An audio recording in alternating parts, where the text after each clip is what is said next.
Bueno, sin más preámbulos, sean todos bienvenidos en esta tarde a la puesta en circulación de la obra precedente constitucional vinculante de la autoría de la doctora Ivette Medina García, quien es actualmente relatora de la Secretaría del Tribunal Constitucional. Queremos darle la bienvenida a las distintas personalidades que se encuentran aquí presentes, familiares, amigos, juristas. Saludamos de manera muy especial a quienes conforman la mesa principal e invitados especiales, magistrado Rafael Díaz Filpo, juez del Tribunal Constitucional y primer sustituto del presidente del Tribunal Constitucional.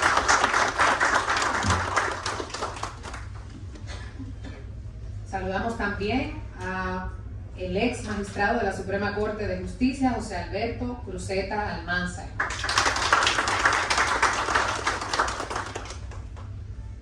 También le damos la bienvenida a Julio José Rojas Báez, secretario emérito del Tribunal Constitucional, quien es además quien prologa esta obra.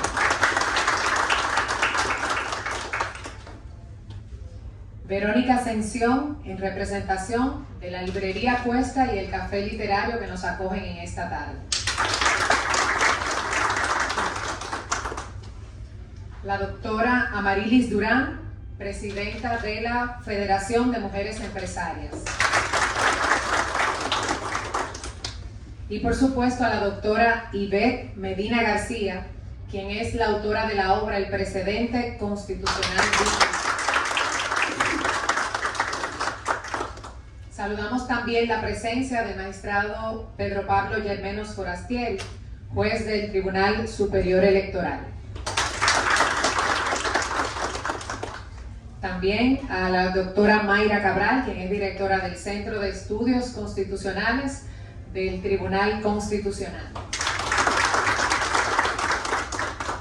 Agradecemos también la presencia del doctor José Manuel Hernández Peguero, ex juez del Tribunal Superior Electoral, quien está acompañado de su esposa Yanira Fundor y también nos acompaña en esta tarde. Agradecemos también la presencia de la licenciada Grace Ventura, secretaria del Tribunal Constitucional. También nos acompañan en esta tarde los señores Alfonso Medina y Josefa García de Medina, quienes son los padres de la autora.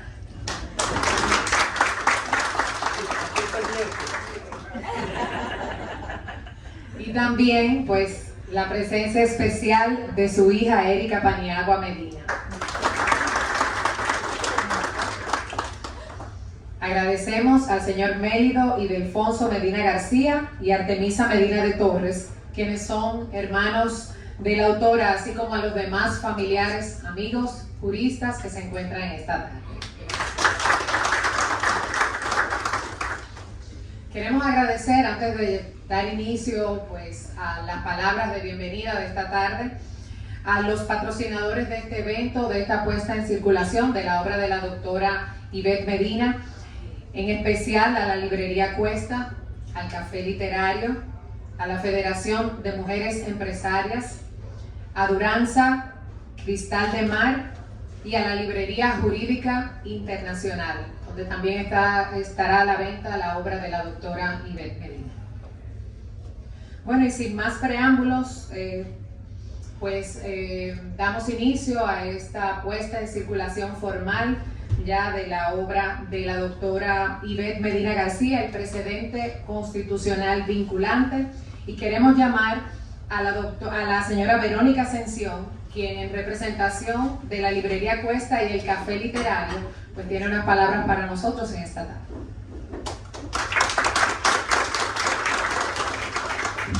Muchísimas gracias, buenas noches. Me encanta estar aquí esta noche. Bueno, llevo 20 años estando aquí y muchas oportunidades en este podio, porque somos fundadoras de este foro que lleva el nombre de nuestro poeta nacional, también abogado, y que nos honramos siempre en recibir libros importantes. En este libro de Ivette me he sentido muy cercana a la autora y a la obra, porque es su primer libro. Aquí, la experiencia con esos primeros libros, yo creo que puedo hacer también un libro.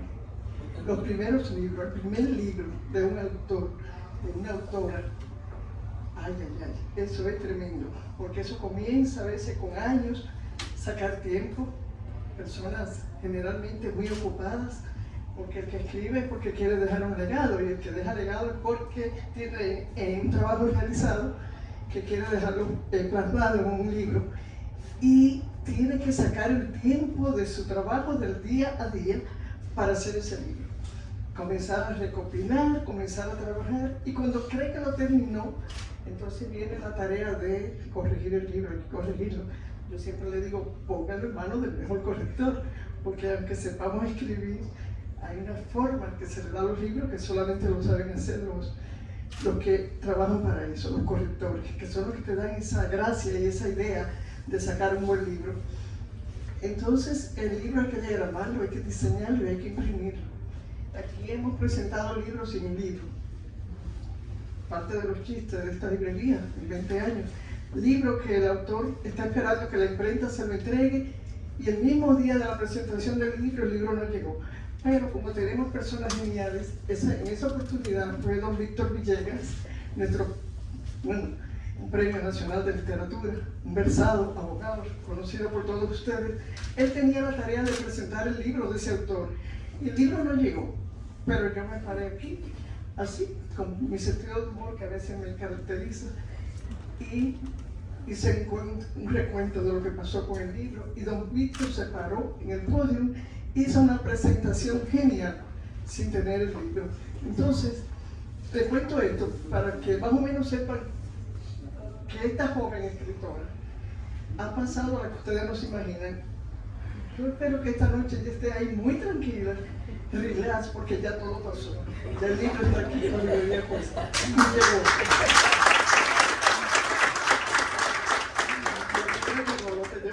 Yo espero que se lo lleven, porque también los autores quieren firmar su libro. El libro está allá abajo, en el primer nivel, porque aquí tienen la mala costumbre de secuestrar el libro abajo, que debería estar aquí, para que sea más fácil, pero es un sistema, un método que tienen acá de ponerla difícil. Yo se lo vivo diciendo, ponerla difícil para el libro, porque ahora ustedes tienen que bajar al primer nivel, comprar el libro y traerlo para que ella lo firme. Entonces yo espero que no se vaya nadie sin ese libro. Es un libro, un aporte importante de una especialista, porque ya con los años que tiene, ya tiene la categoría de poder escribir un libro. Yo le auguro muchísimos éxitos, nos ponemos a la orden como distribuidora del libro para trabajar en este libro, que también quisimos vincular a la Federación de Mujeres Empresarias, porque es una institución presidida por una abogada prestante, y que dentro de la institución hay muchas abogadas. Entonces, esa era la idea, unir esfuerzos para que este libro llegue a manos que va a ser bien evaluado, bien ponderado y apreciado. Así que gracias, Ivette, por confiar en nosotros, tu libro, y ha sido un gran placer trabajar contigo todos estos días, con tu hija, y ser parte de este acontecimiento tan grande como escribir un libro y presentarlo. Muchas gracias.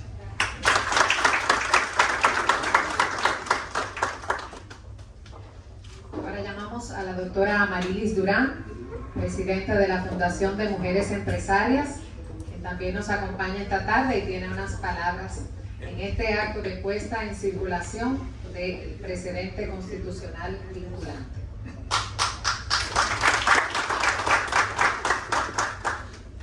Muy buenas noches, honorables miembros de la Alta Corte que nos acompañan del Tribunal Constitucional, de manera muy especial al doctor Rafael Díaz Filpo, ilustre juez y primer sustituto del presidente de este tribunal, y junto a él a todos los magistrados, invitados especiales del Poder Judicial, juristas, colegas, invitados, todos que nos acompañan en esta actividad.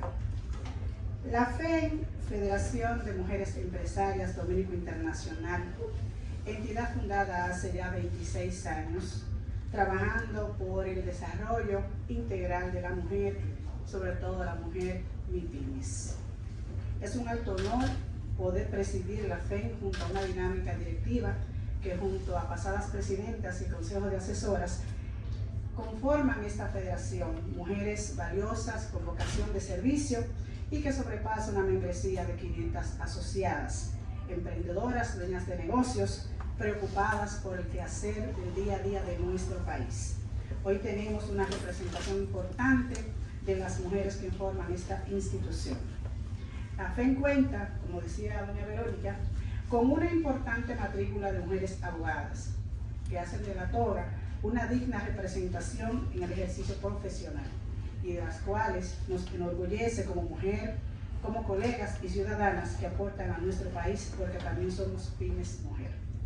Agradecemos a doña Verónica Ascensión, gestora cultural y fundadora del Café Literario que tiene a bien llevar su nombre, la invitación a formar parte de esta importante actividad que nos llena de mucha satisfacción y orgullo, como lo representa la puesta en circulación del libro Precedente Constitucional Vinculante, de la autoría de una mujer abogada, que además de los múltiples roles como mujer dispuso su intelecto y tiempo para aportar a la sociedad una obra jurídica de consulta que esta noche se pone en circulación. En las últimas décadas se han cristalizado importantes avances y mejoras, pero reconocemos que aún falta un largo camino por atravesar para alcanzar la equiparación con el género masculino. El rol social de la mujer al día de hoy continúa representando un desafío, la conciliación y el balance de su vida familiar con su vida profesional. Esta problemática de armonizar ambos mundos en numerosas ocasiones se transforma en una gran barrera para la evolución del éxito laboral. No se puede desconocer que la mujer cuenta con determinados rasgos intrínsecos que fomentan su desempeño en la abogacía y que brindan un valor añadido a la profesión, como la resiliencia, el sentido común, la empatía, justicia social, una mayor inteligencia emocional y la capacidad de cooperación, lo que la aproxima aún más al espíritu de constitución de salvaguardar las garantías y derechos fundamentales dispuestos en nuestra Carta Magna. Todas estas habilidades, si bien son más frecuentes en la mujer, no están bloqueadas en los hombres, por lo cual se vuelve imprescindible llevarlas a cabo para alcanzar las metas empresariales. Como abogada, como mujer y presidenta de un gremio representante de mujeres, es motivo de gran honor apoyar esta iniciativa. Felicidades, Ivette. Este es un gran libro, un gran aporte para nuestra sociedad. Felicidades.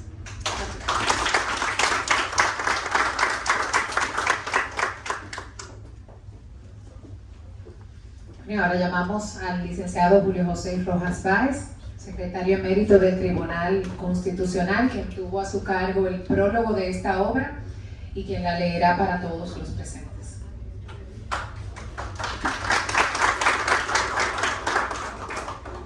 Muchas gracias. Buenas noches a todas y todos. Muchas gracias, doña Ivette Zoraida, por la distinción de prologar esta obra, que es una actividad de puesta en circulación de libro con libro. Y aquí está la prueba de que así estamos cumpliendo. En esta ocasión es profesionalmente gratificante para mí, pues me concede, esta ocasión es profesionalmente gratificante para mí, pues me concede la maravillosa oportunidad de prologar esta singular obra, el precedente constitucional vinculante, de la autoría de la abogada Ivette Zoraida Medina García. En la presente obra se estudia a profundidad la noción del denominado precedente vinculante y se derivan desde el derecho comparado y la experiencia dominicana de casi 9 años desde la instalación de nuestra jurisdicción constitucional especializada, experiencias jurídicas que aspiran a enriquecer la discusión académica de cuándo y cómo una decisión emitida por el Tribunal Constitucional se erige como precedente constitucional vinculante. Esta obra se motiva en la tesis preparada por la autora para optar por el título de Máster en Derecho Constitucional y Procesal Constitucional titulada Carácter vinculante de las sentencias de los tribunales constitucionales, la cual satisfizo el rigor evaluativo para merecer la calificación de sobresaliente. El magistrado Cruzeta puede dar fe de eso. Luego de esta experiencia académica, la autora consagra más de 5 años a investigar y profundizar en esta trascendental temática. El libro que hoy ve la luz cuenta con un acervo bibliográfico, jurisprudencial y doctrinal invaluable. Consultas de tipo comparado y nacional, producto de la labor comprometida y responsable de la autora para entregarle a la comunidad jurídica una obra que pueda servir como plataforma para la comprensión del importante tema que aborda. El libro se compone de 3 grandes divisiones. La primera se refiere a los orígenes del precedente vinculante dentro de los sistemas pertenecientes a la familia jurídica anglosajona o del common law, especialmente en Estados Unidos.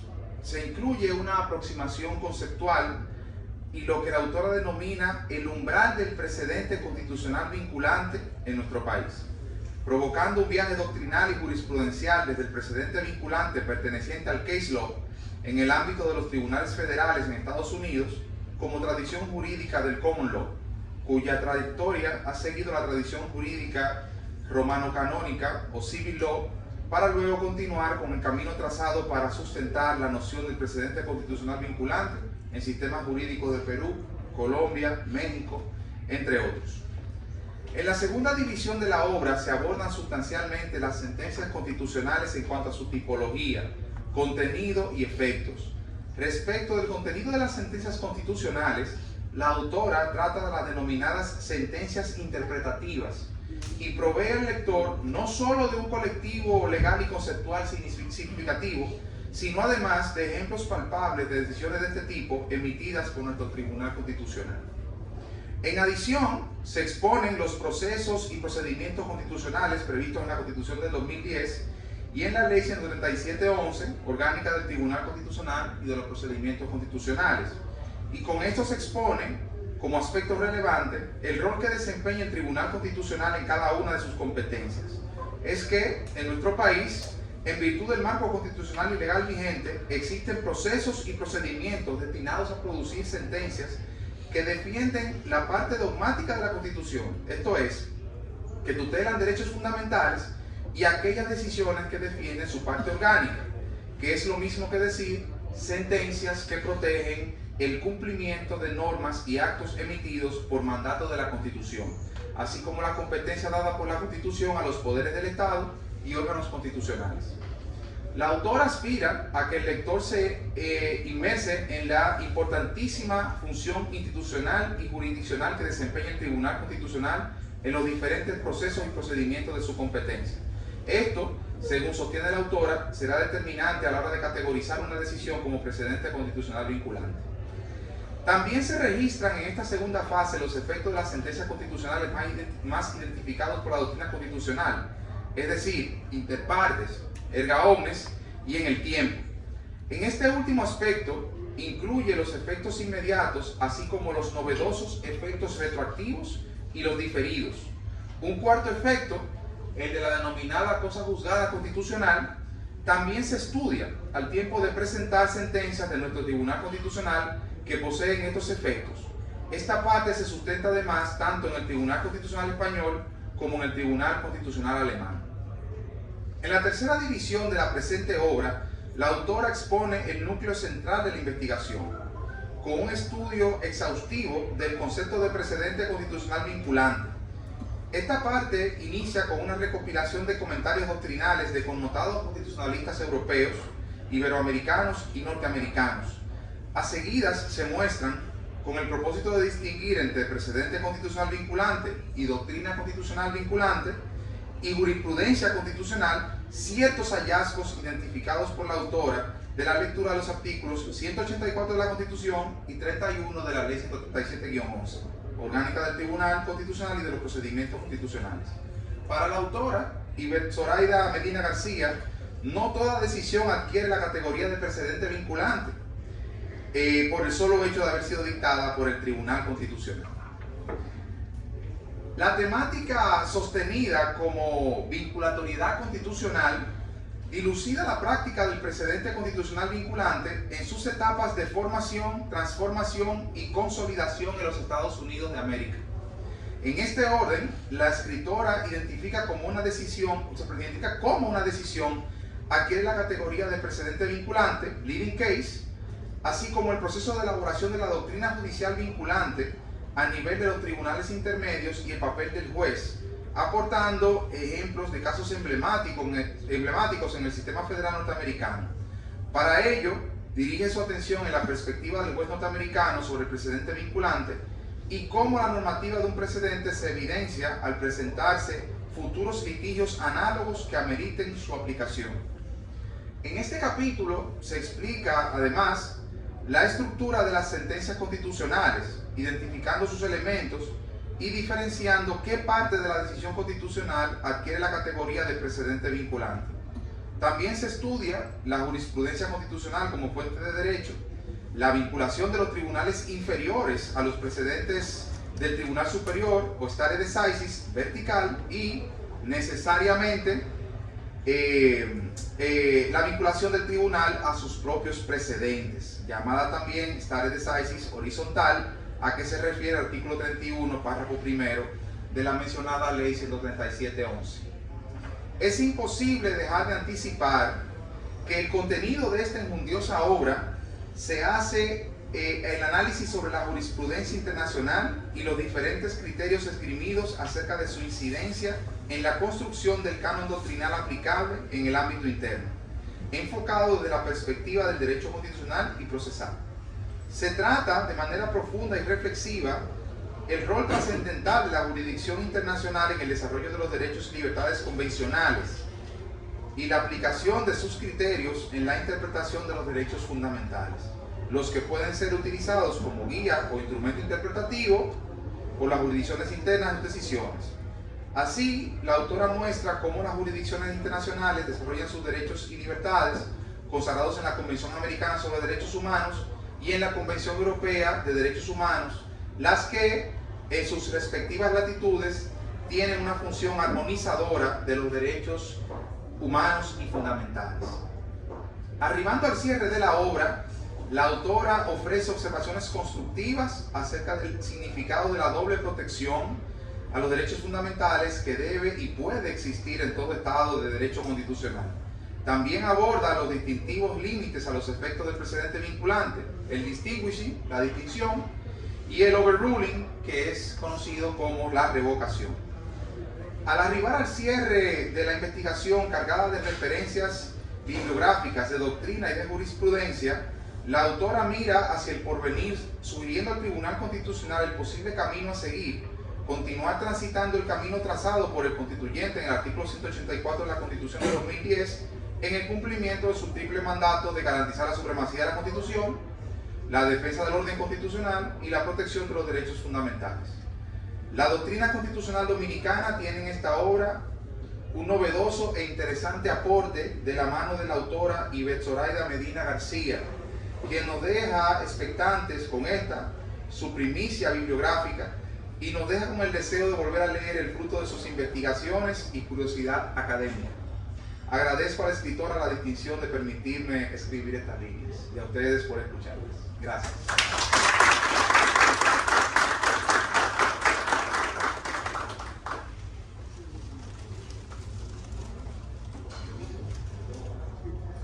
Bueno, y ahora continuamos con la presentación formal de la obra y lectura de la hoja de vida de la autora por el magistrado José Alberto Cruzeta Almanzar.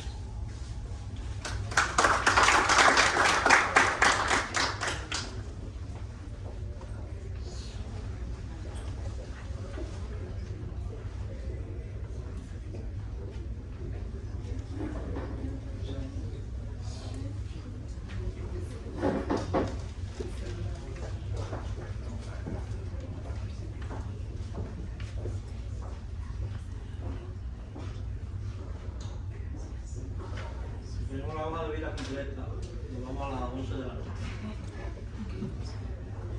Voy a dar unos datos principales sobre la autora, después de felicitar a la mesa de honor, sobre todo la autora de la obra, que conozco de sus afanes y sus trasnochos, trabajando a tiempo completo. De felicidades. La autora es egresada como honor de la Escuela de Derecho, Universidad Nacional Tecnológica Sureña, UNFU. Tiene posgrado en Derecho Civil en la Universidad Autónoma de Santo Domingo. Es magíster en Derecho Procesal Civil en la Pontificia Universidad Católica Madre y Maestra, y también tiene maestría en Derecho Constitucional y Procedimiento Constitucional en la UAS. Esta es su primera obra, el precedente constitucional vinculante. Ha realizado el curso internacional en Justicia Constitucional e Interpretación Constitucional en la Universidad de Castilla-La Mancha.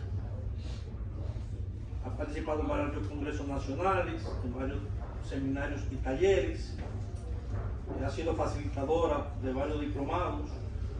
Ha sido también profesora de maestría en la UAS. Y experiencia profesional, es relatora del Tribunal Constitucional de la República Dominicana desde el año 2002. En relación a la presentación de la obra,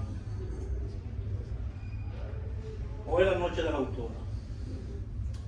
Me voy a limitar nada más a poner en contexto por qué la importancia de esta obra y cuál es el gran aporte que hace la doctora Ibel Medina en esta nueva corriente del derecho dominicano. Porque ya efectivamente en la República Dominicana, a partir del año 2010, se da una revolución del derecho. Y lamentablemente la gran mayoría de los juristas no se ha dado cuenta. Muchos juristas siguen en la caverna platónica. Y cuando salen de la cueva, le molestan la luz y vuelven otra vez. Y por eso son reacios a los cambios. Y el mejor tributo que se le puede rendir a las ideas es el debate. Lo importante de esta obra es que hay que entender que el derecho dominicano ha cambiado fundamentalmente. Ese derecho con que yo me formé a finales de los 70 y a principios de los 80, hoy ya no existe. Ese derecho ya no me sirve para nada. Porque en los tiempos que yo estudié, y la mayoría de mis profesores habían llegado de Francia, incluyendo el doctor Víctor Rey Guevara, Víctor Joaquín Castellano, Luis Lozano, Mercedes María Estrella, etcétera, etcétera. Venían con esa formación francesa, exegética, decimonónica, de supremacía de la ley. Como ustedes saben, la Revolución Francesa se realizó en contra de la monarquía y los jueces habían sido cómplices del monarca. Por tanto, fue al fin y al cabo una revolución realizada en contra de los jueces también. Por ello, Montesquieu define a los jueces como boca de la ley, siervo de la ley, esclavo de la ley, porque la supremacía realmente es de la ley. En ese estado legal del derecho, como se le denominó por muchos años. Se decía que se podía todo menos convertir un hombre en mujer.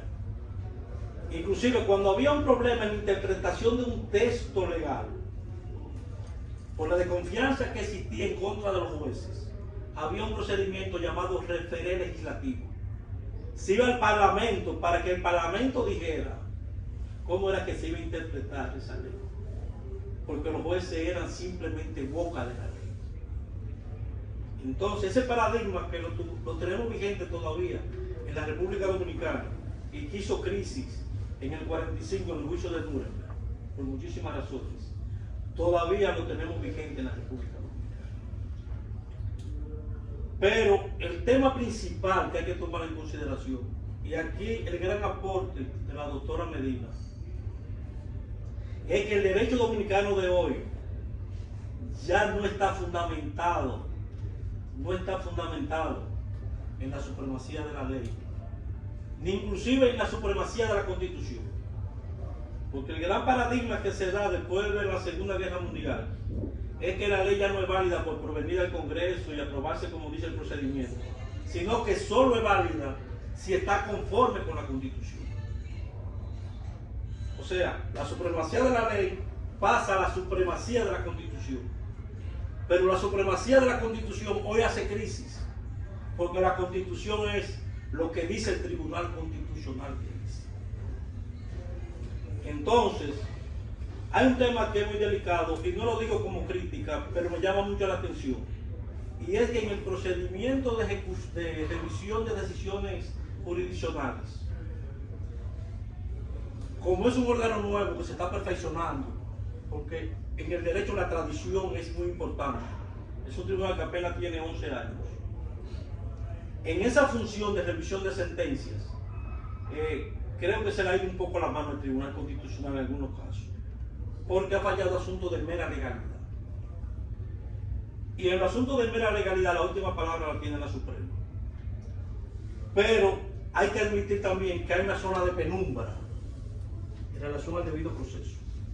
Hay una zona de penumbra porque el principio de razonabilidad que permea todo el ordenamiento jurídico, el principio de proporcionalidad, crea una serie de problemas. Pero si a eso vamos, todos los códigos entonces, todo es constitucional, no que son problemas de acceso, que es un asunto de derecho de defensa. Por ejemplo, la última sentencia que ha traído una discusión fuerte, yo estoy de acuerdo con la sala de la Suprema, y no lo digo por complicidad de barrio, ni por solidaridad barrial, porque como yo estuve ahí, lo digo porque para mí mi interpretación es un asunto de mera legalidad. Lo que en relación a los plazos, lo que es constitucional es la razonabilidad o no de un plazo, porque si un plazo es muy breve y no le permite a una parte preparar una defensa adecuada, está prácticamente violentando el derecho de defensa. Pero el punto de partida de un plazo es un asunto de mera legalidad, una caducidad es un asunto de mera legalidad. Entonces, un precedente del Tribunal Constitucional sobre ese punto, yo creo que el tribunal se puede revelar. Y aquí otro aporte de la doctora Medina cuando afirma, porque se cree que el criterio del precedente lo fija el Tribunal Superior. Eso es falso. Quien fija el criterio es el Tribunal Inferior, porque el Tribunal Inferior es que dice que el caso que está conociendo es análogo y semejante al que falló el Tribunal Superior. Entonces, quien da los contornos en cuanto al juicio fáctico para ver la identidad de la causa pendente, como se le llama, es el tribunal que va a decidir el caso. Y como bien señalaba el prologuista de la obra, si el tribunal considera que una arista del caso es diferente al que falló el Tribunal Superior que fijó el precedente, puede prácticamente alejarse mediante la figura de distintas. Y si considera también que las circunstancias han variado por el desarrollo de la comunidad, por el desarrollo de la sociedad, por un asunto de las fuerzas sociales, también puede, mediante el overruling, revocar la decisión. Otro aporte de la doctora Medina es que prácticamente su obra, para mí, que creo que leí un poco, es una de las pocas obras en República Dominicana que tiene pensamiento jurídico. Aquí hay mucho definitivismo, que dice la ley, que plazo, y eso es importante y es interesante. Pero las obras de pensamiento jurídico están muy ausentes en la bibliografía dominicana. Y el primer y segundo capítulo hay un recorrido por todo el desarrollo del precedente, tanto en Inglaterra como en Estados Unidos, explicando las etapas del precedente en Estados Unidos y en Inglaterra. Hablando inclusive que en Estados Unidos hubo una época del formalismo jurídico que se impuso y que después dio lugar a la visión instrumentalista pragmática, que no es más que realismo norteamericano, que establece que el derecho no es lo que dicen los libros, que lo importante es el derecho en acción, que el derecho no es lógica ni son reglas, que el derecho es experiencia y que el derecho es la predictibilidad de lo que los jueces van a decidir, porque al fin y al cabo el derecho es lo que dicen los jueces que es. Entonces, la doctora Medina hace una explicación teórica de todo ese desarrollo que se dio en Estados Unidos en relación al CT. Otro punto importante es que distingue de manera bien clara, llamando la atención a la comunidad jurídica dominicana, de que no toda la jurisprudencia del Tribunal Constitucional es precedente. Hace una distinción meridiana, clara y precisa sobre lo que es doctrina constitucional, sobre lo que es jurisprudencia y sobre lo que es precedente vinculante. Tema muy interesante, porque solo hay precedente cuando hay contradicción, cuando hay una laguna normativa o un caso que nunca se ha decidido y por primera vez el Tribunal Constitucional se pronuncia sobre uno de esos puntos. Y las jurisprudencias son de las decisiones que da el tribunal. En fin, acá. No voy a abundar mucho porque, como dije, la protagonista de esta noche es la doctora Medina, y le recomiendo la obra. Le recomiendo la obra porque con el precedente aquí hay muchas confusiones. Y yo creo que la obra de la doctora clarifica muchas cuestiones. Por ejemplo, algo tan simple. Yo he notado a veces que se citan precedentes de sentencias desestimatorias en materia de control al tránsito para decir que hay cosas juzgadas, cuando la denegatoria no hace cosas juzgadas. La denegatoria de acción de inconstitucionalidad de manera abstracta o directa se puede volver a intentar decenas de veces, porque otra composición del Tribunal Constitucional puede pensar de manera diferente. Lo que hace cosas juzgadas es estimatoria, y no hace el garón. O sea, hay muchos temas, hay muchas confusiones, y son, al fin y al cabo, se explican, porque estamos en un cambio de paradigma. Usted puede preparar su caso, durar una semana, bajar todos los libros, consultar a Eduardo Jorge Prat, todos los sabios, Cristóbal Rodríguez, y el día que usted está en el proceso, con las 20 horas, y yo si domino la sentencia del Tribunal Constitucional, magistrado, yo no voy a leer este criterio. Dijo el Tribunal Constitucional en la sentencia número tal del 2016, dijo este criterio. Le bate y gana una fe, porque ese precedente es vinculante y obligatorio, y se impone al tribunal que está conocido. De ahí la importancia de conocer prácticamente todas las decisiones del Tribunal Constitucional, que hoy es la fuente primaria del derecho, ni lo es los instrumentos internacionales, ni lo es ya la Constitución, que son parte del bloque de constitucionalidad, sino que la principal fuente del derecho hoy son las decisiones del Tribunal Constitucional que hace el precedente vinculante obligatorio. Muchas gracias.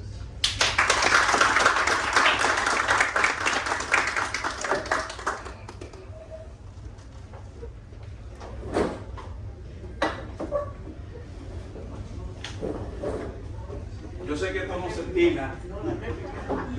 no se estila, y además no es una discusión con un gran maestro como lo es Cruzeta, que es una persona que real y efectivamente ha formado a la sociedad dominicana en la clase del derecho en la República Dominicana de importantes lecciones importantes.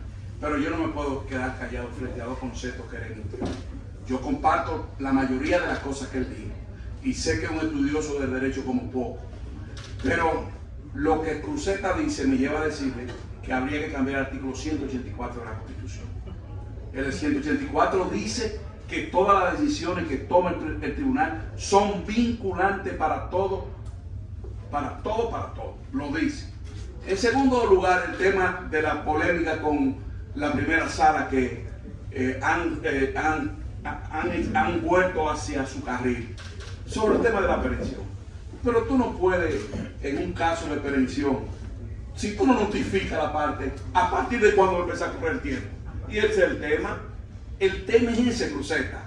Si no hay una notificación, como yo que soy afectado o el otro que es beneficiario, ¿cómo se va a dar cuenta? Entonces, a partir de ahí es el tema. Muchas gracias y mi hermano Cruceta, ustedes saben. Donde la jurisprudencia lo dice Ibe. Esa me corresponde a ellos.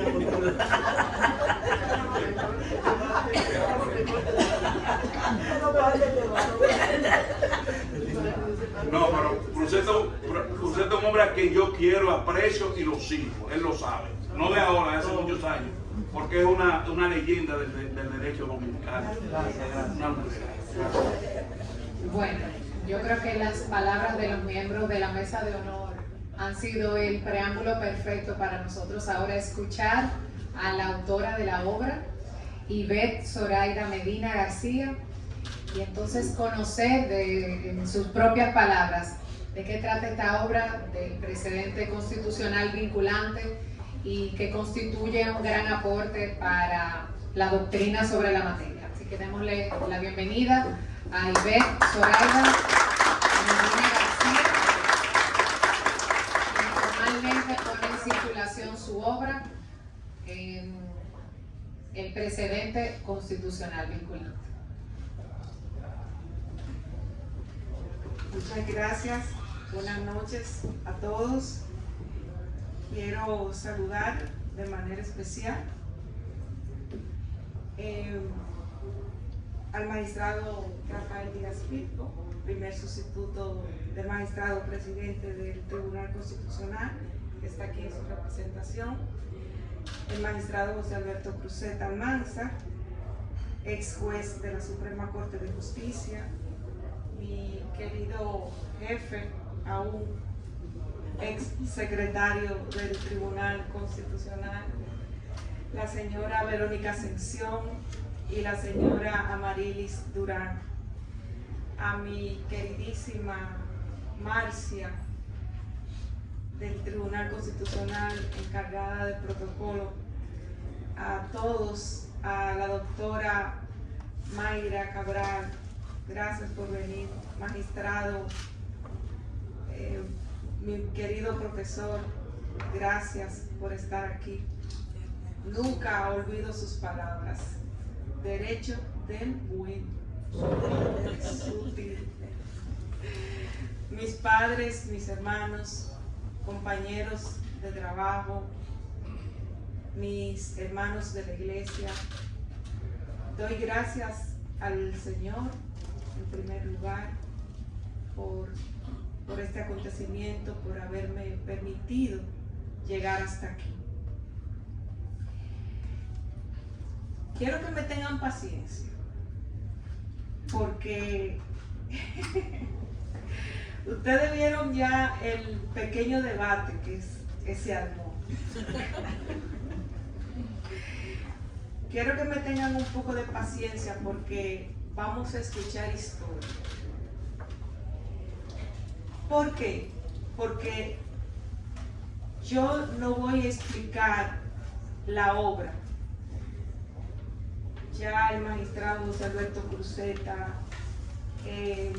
Julio José Rojas Báez dieron un preámbulo de lo que es la obra y habría que leerla.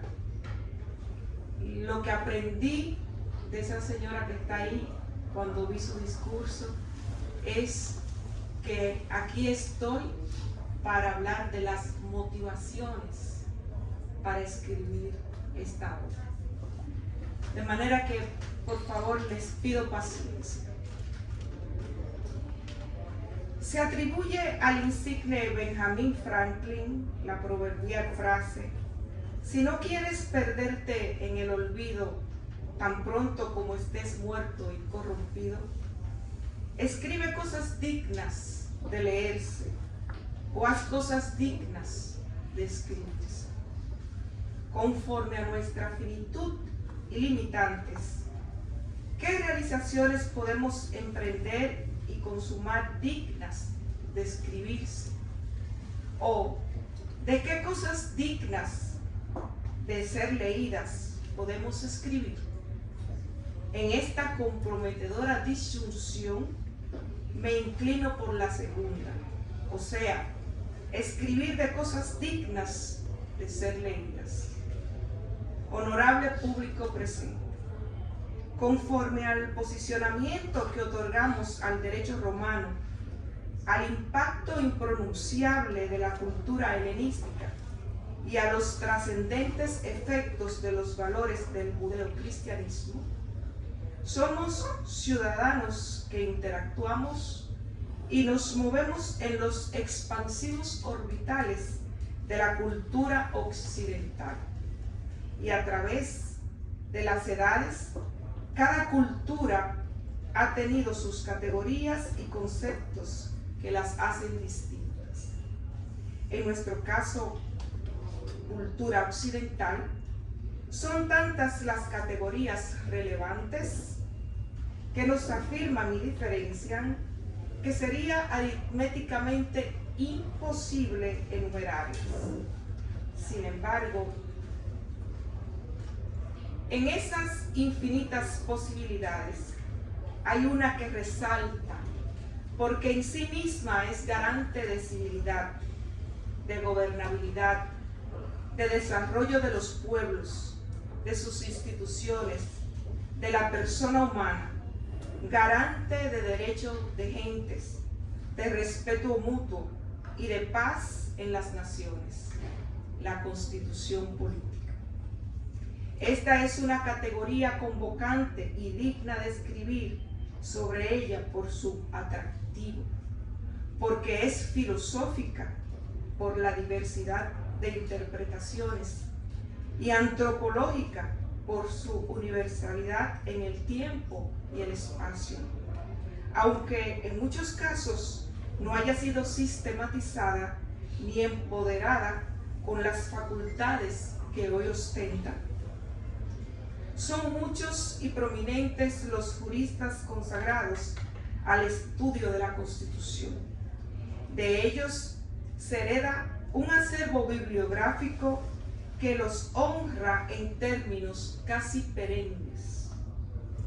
Por consiguiente, desde sus respectivos enfoques, épocas y circunstancias, emanan conceptualizaciones semánticamente diversas. Un elevado porcentaje de constitucionalistas ha considerado que no existe un concepto unívoco sobre constitución, pues a través de la historia se ha esbozado desde diversas perspectivas: normativista, histórica, sociológica, política, etc. Y con enfoques distintos. Una enunciación primigenia la realizó Aristóteles al denominarla el ordenamiento de las magistraturas de una ciudad. Sismondi de Sismondi, la manera de existir de la sociedad. Hans Kelsen, la norma de mayor jerarquía, la ley de leyes que brinda fundamento al ordenamiento jurídico. Carl Schmitt, la expresión concreta de la unidad política de un Estado. Rudolf Schmitt, la normativización de la totalidad vital del Estado. Peter Aberle, una pieza cultural. Sin margen de error, toda constitución es una variable histórica desde su génesis hasta su conceptualización. Por ello, desde esta perspectiva, procede a referir, aunque fuere sucintamente, acontecimientos que la han impactado en forma determinante y de hecho sugiriendo el carácter de su transformación. En el orden anterior, y conociendo a priori que la historia es una disciplina donde está ausente el determinismo, son disímiles los contextos que han servido de teatro a las constituciones políticas.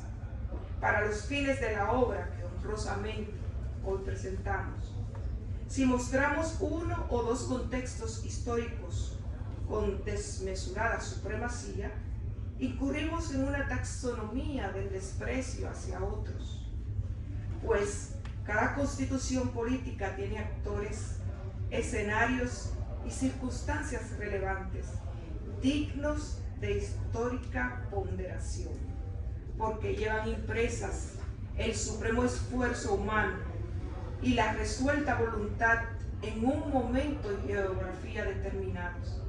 Sin embargo, por economía temporal, solo mostraremos aquellos contextos que han resultado ser más trascendentes en el tiempo y el espacio. Citamos. Primero, la Revolución Burguesa Inglesa, 1640-1660, caracterizada por ser un proceso acumulativo, sin ruptura violenta con el pasado, de sedimentación paulatina de nuevas ideas e instituciones, en el cual se edificó gradualmente la forma de gobierno parlamentaria y el principio del Parlamento como órgano depositario de la soberanía nacional. De ella emergió una constitución atípica, reconocida como natural o histórica, al integrarse por numerosos documentos que conviven junto a convenciones no escritas. Cito solo dos de ellos: The Petition of Rights de 1628, The Bill of Rights de 1689. En la postrimería del siglo XVIII, distanciados entre sí por solo años, se sucedieron en el mundo dos acontecimientos que trastocaron radicalmente el orden político constitucional imperante hasta entonces. El primero de ellos, la independencia de las 13 colonias de la corona inglesa, que dieron lugar al nacimiento de los Estados Unidos de Norteamérica, 1776. El segundo, la Revolución Francesa de 1789. Estos trascendentes acontecimientos trastocaron el constitucionalismo de la época. Sin ánimo de sobrevaloración, pero con un verdadero olfato histórico de justicia, consideramos que la Revolución Hispanoamericana 1809 y 1829, unida a los trascendentes eventos ya citados, desde el punto de vista político pueden considerarse como los acontecimientos más importantes del mundo moderno.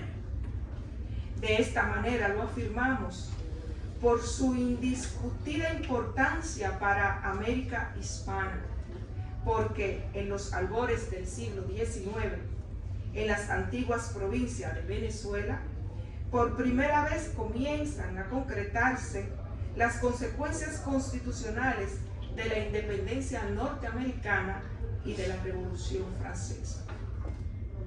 Enhorabuena, se reciben aquellos impactos constitucionales, porque para entonces los próceres de la independencia hispanoamericana diseñaban las bases de un nuevo sistema jurídico estatal para un nuevo Estado independiente, segundo en su género en la historia política del mundo moderno, después de los Estados Unidos de América. En Caracas, por tanto, se formularon las instituciones de un Estado independiente que confederaba antiguas provincias bajo la influencia directa y los aportes al constitucionalismo de aquellas dos revoluciones. Cabe destacar que esto está ocurriendo antes de operarse cambios constitucionales en España, perfilándose como un hecho único en América Latina. El carácter distintivo del impacto constitucional sobre Caracas se infiere porque en la Constitución de Cádiz de 1802 es la que incide sobre el constitucionalismo de las mayorías de las antiguas colonias españolas, pues estas logran su independencia a partir del año 1811, mayoritariamente 1820 y 1830. Obviamente, estas últimas tuvieron la influencia del naciente constitucionalismo español plasmado en la Constitución de Cádiz de 1812. El caso de Venezuela, al formarse el Estado independiente, es digno de reconocimiento por nuestra parte, porque se construyeron las bases de un Estado moderno, con un régimen constitucional anterior al propio Estado español. En este orden se resalta que en Venezuela, en 1858, y en Colombia, en 1910, existía una larga tradición de control concentrado de constitucionalidad con sede en un tribunal especial. Y esto acontece con anterioridad a implementarse en Europa el modelo que enseña. Aquellos dos acontecimientos que establecieron las bases del Estado de Derecho, surgido justo en la historia constitucional a finales del siglo XVIII, dejaron un rico legado al constitucionalismo moderno, captado inmediatamente en la Revolución Hispanoamericana. Las pasiones son inherentes de la naturaleza. Por este motivo, la valoración de un evento y su incidencia sobre otro puede tener la impronta de la subjetividad.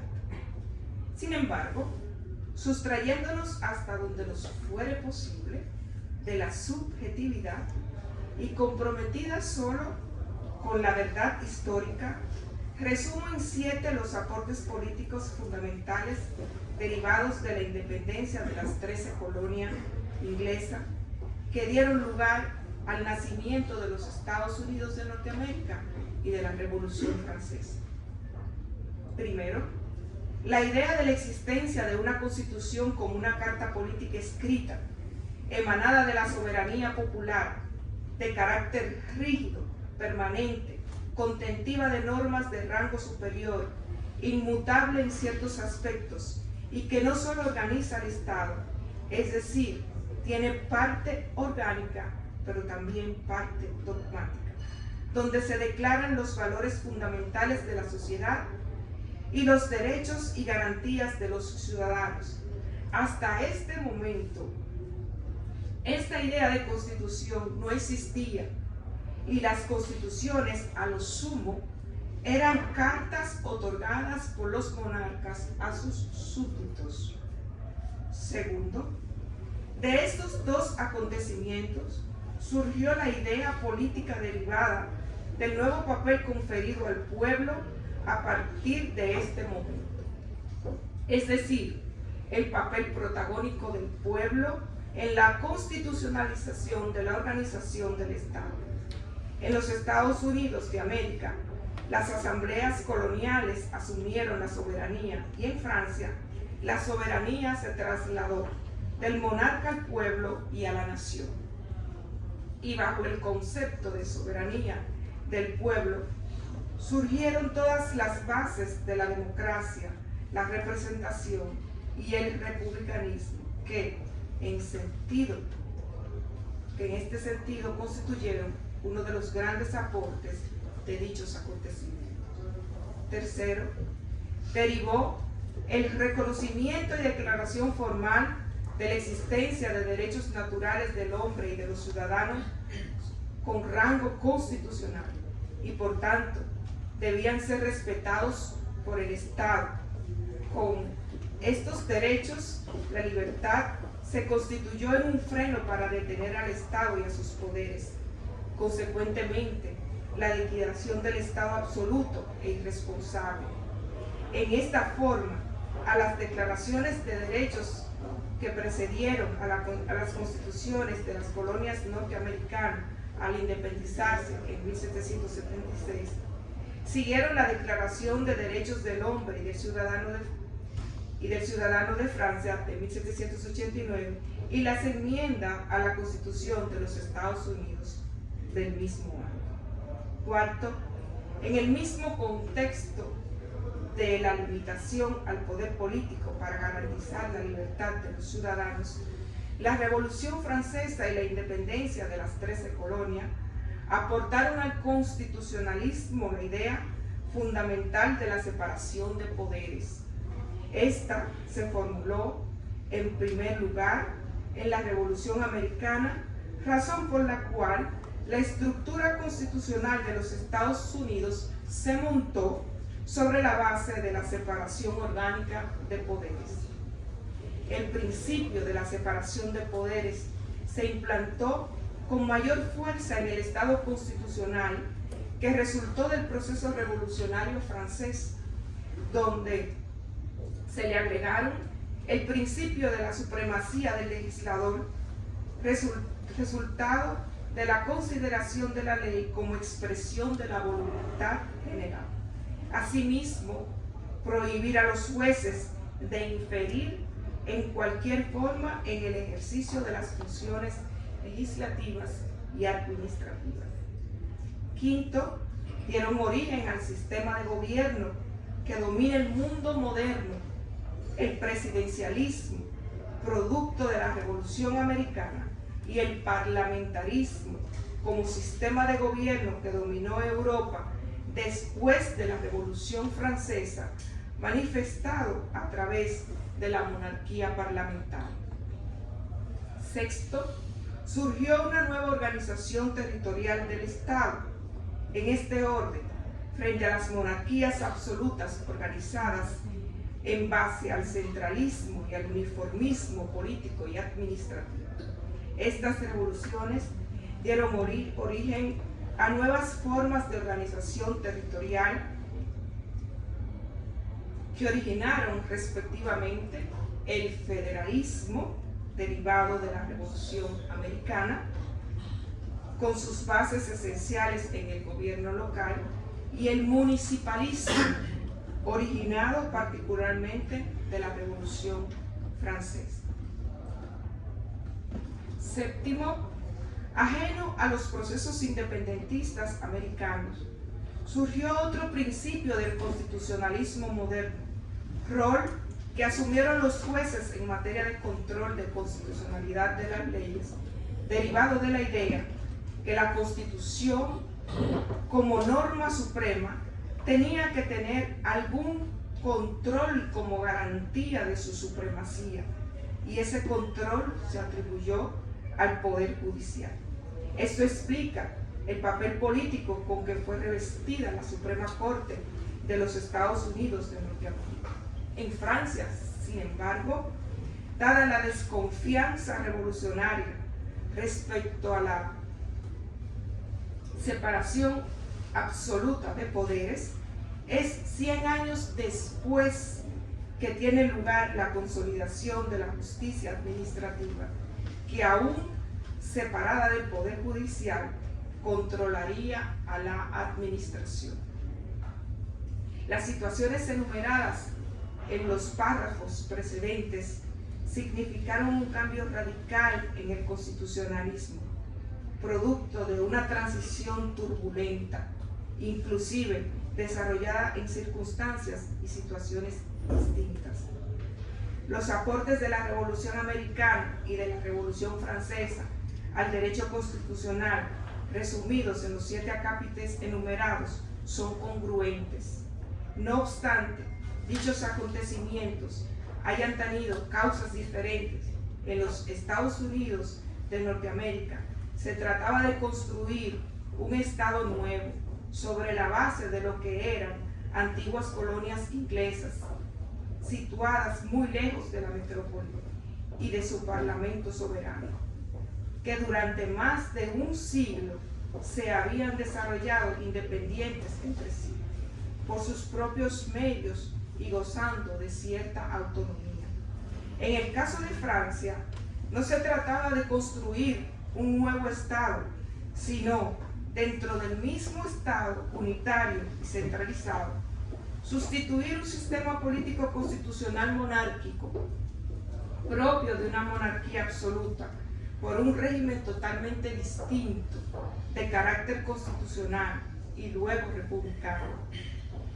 Ambas revoluciones, norteamericana y francesa, hicieron aportes significativos para los profundos cambios originados en el constitucionalismo a partir de finales del siglo XVIII.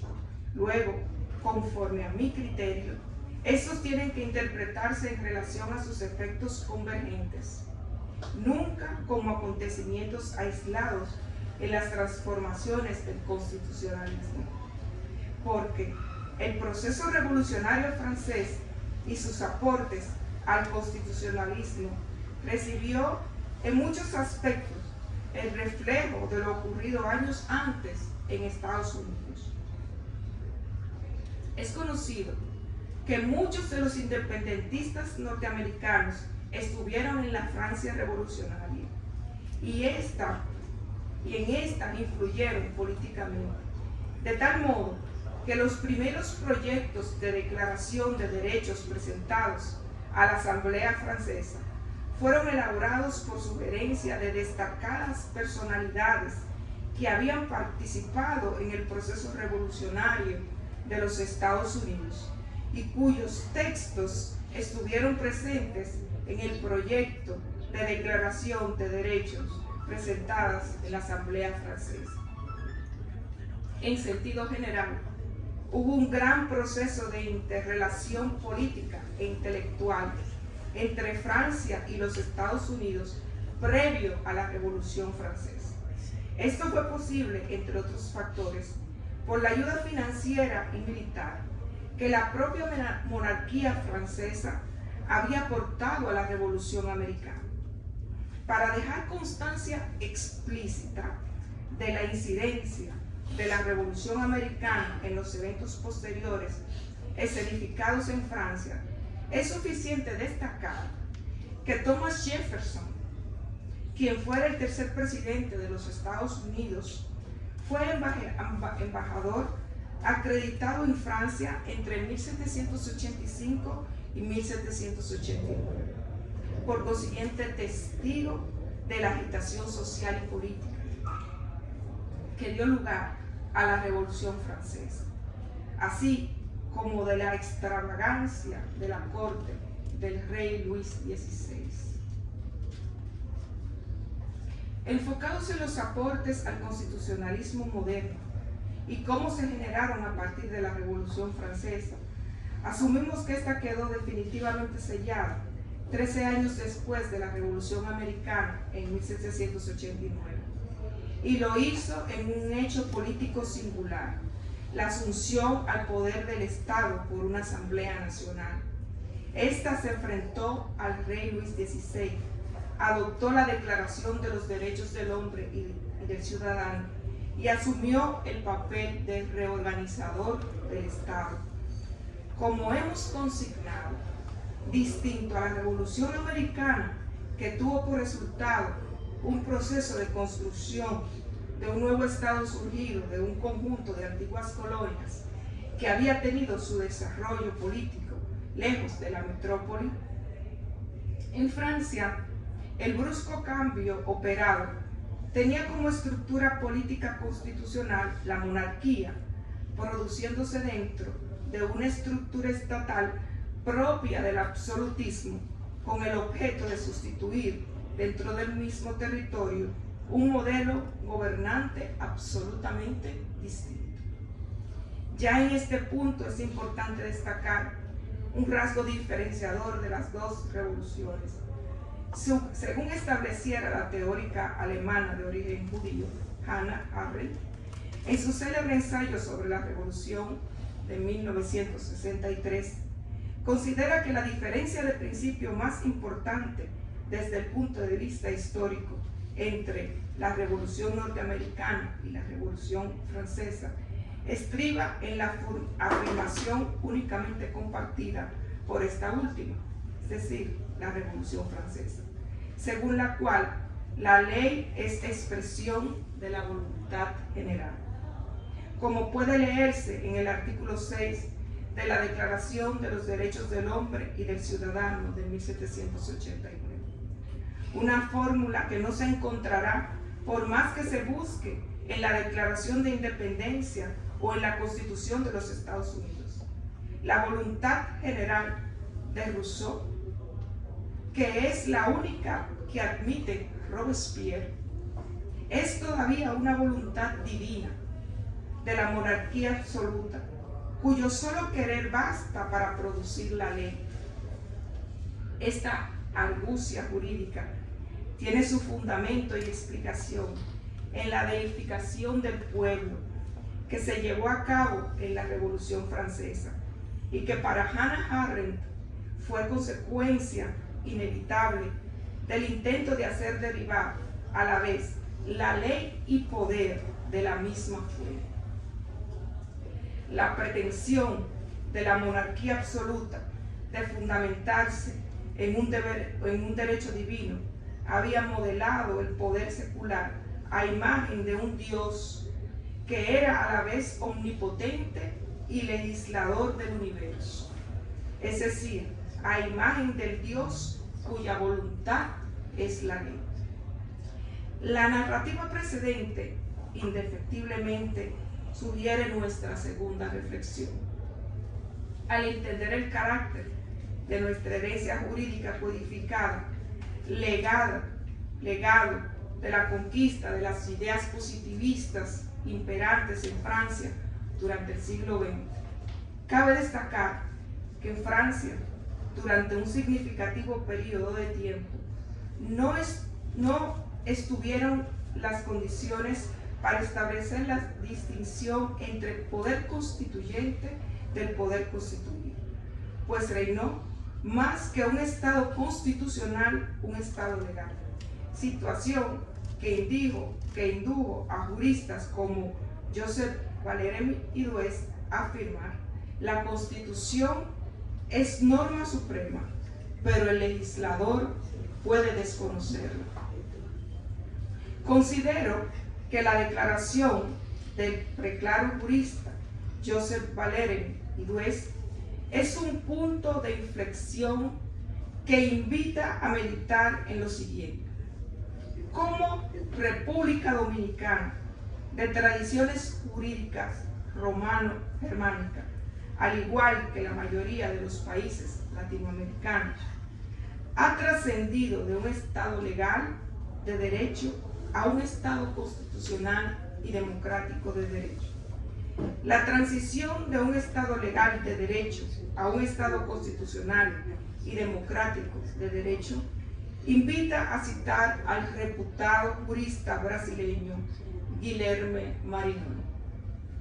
Y cito: no hay duda de que el civil law pasó por un proceso de transformación del concepto de derecho y de jurisdicción. Como el derecho pasó a depender de que el derecho se acomodara a la Constitución, la jurisdicción pasó a tener la función de controlar la validez de la ley a partir de los derechos fundamentales, además de buscar la interpretación conforme a la Constitución mediante una actividad dirigida a preservar la ley que excluyera las interpretaciones inconstitucionales.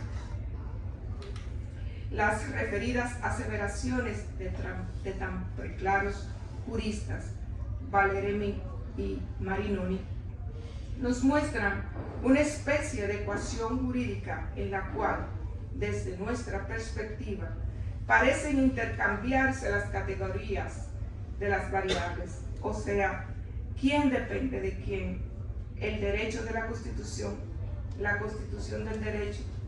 ¿Tiene el legislador facultad para desconocer una norma suprema? Estas y otras interrogantes son susceptibles de ser planteadas en la búsqueda de esa franja, en ocasiones difusas, que separa al Estado legal del Estado constitucional y democrático de derecho. Acerca del tránsito del Estado legal al Estado constitucional y democrático de derecho, existe consenso doctrinal en reconocer tres etapas por las que ha pasado el constitucionalismo, diferenciadas por las transformaciones que se producen en el tejido conceptual e institucional y en los cambios en la narrativa de la Constitución.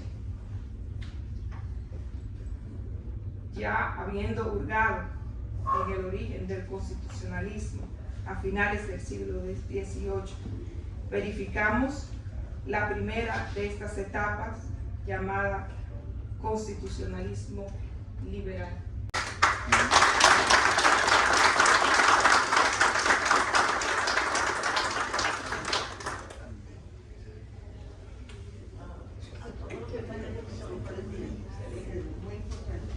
Bueno, por razones de tiempo, porque precisamente el espacio está disponible hasta las 8:30 y no queremos pues concluir sin antes celebrar con la autora y con sus familiares y tener un momento distendido para nosotros pues disfrutar de un brindis que también se ha preparado para concluir este acto y para celebrar lo que es el nacimiento de la primera obra de la doctora Ivette Medina García.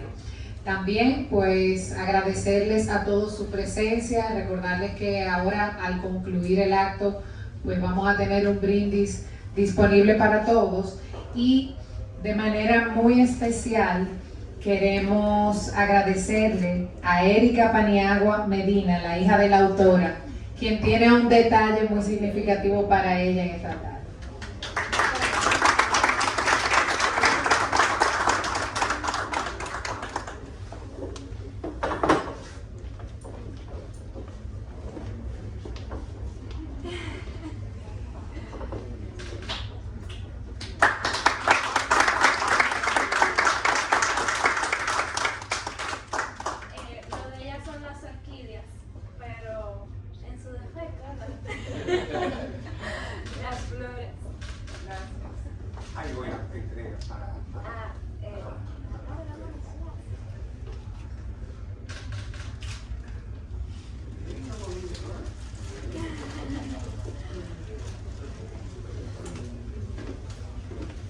Son 2 hijos.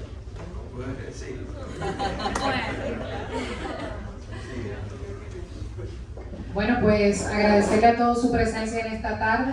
Vamos a bajar al primer nivel donde pues nos esperan con un brindis.